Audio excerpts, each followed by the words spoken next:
Jiyanekî tariye Kurd û têda ava bû Li kolanê evîn têda bindest bû Memûzînê nebînin li cadê wan çi çêbû Lê di nav berê keleş û hevalo de Evînekî qedexe ava bû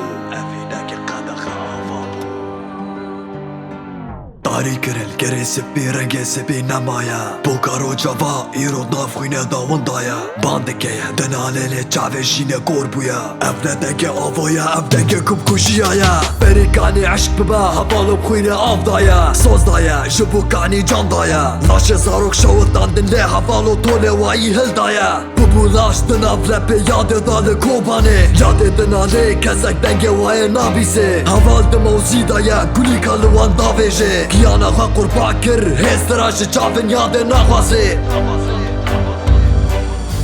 Hava serê çiya wala diparêze heylo welat Yadê de nalê ye laşê keçê da yadê hewar Xwestin bi dest bikin kurd û koçber bibe heylo welat Hava serê çiya wala diparêze heylo welat Yadê de nalê ye laşê keçê da yadê hewar Xwestin bi dest bikin kurd û koçber bibe